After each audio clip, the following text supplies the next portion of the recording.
Hi, I'm Adam Lee, and I'm passionate for Pinot.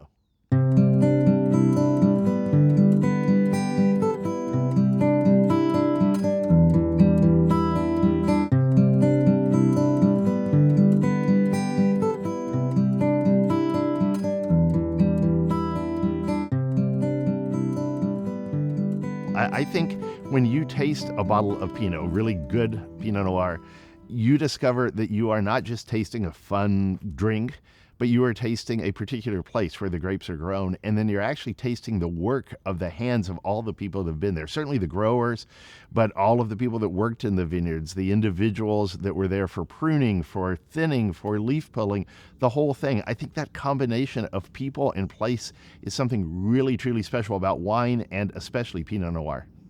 Well, I was a French history major in college. I studied a comparative history of the French and American prison systems. And shockingly enough, that didn't lead to a job after college. But, I probably would have gone ahead and gotten a PhD and taught history somewhere.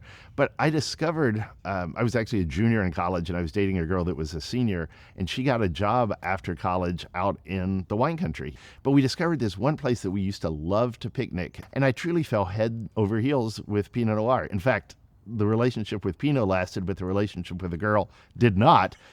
History, in French history, what I studied in college, wine is so intermingled with society, with French culture. I named one of my wineries Beaumarchais. Beaumarchais is named after a gentleman who wrote The Marriage of Figaro, but he also formed this company that supplied money to the American colonists to help them fight against the British.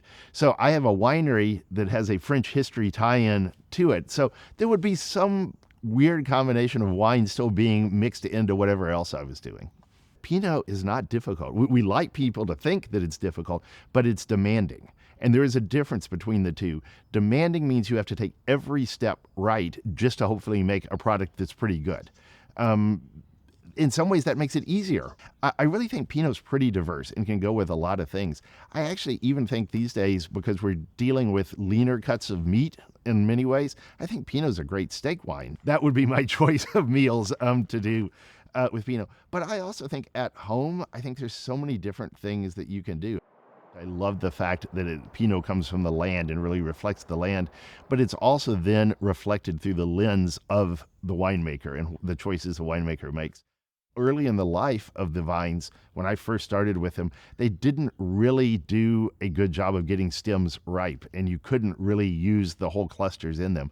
Now that works, and I think that provides additional complexity, a little more tannin to the Pinots. I think in California with young vines, we got scared of tannins, and now I think with some of the older vines where the fruit concentration is great, you can get more complexity with stems, and so I'm doing a lot more of that, like 80% of grapes go in whole cluster. Okay. It's also truly from a winemaking facility. You can go to a facility that has better temperature control than others. There's some winemaking facilities that can cool down the must but not heat it up. Some people will do that. There's some that have more shallow, wider tanks, others that have taller, thinner ones. You'll get different extraction on the skins. That's just from the place, much less the decisions that the winemaker makes. So Passion for Pinot being a relatively new event right now, at least I remember going the very first year and was so amazed at the quality of wineries that were there, and then the interest level of consumers, both. I think that combination is fantastic. As a winery, I'm thrilled to be showcased amongst this high quality other wineries. But then you really want to connect with the consumer, and this event offers that opportunity. It's a really good turnout of people that seem to be really interested. They come to the table and they ask questions. They want to know about what I'm doing, why I'm doing this, what I'm doing. That's exciting. Their main goal is to learn and taste and to discover wines that they care about, and that's fantastic.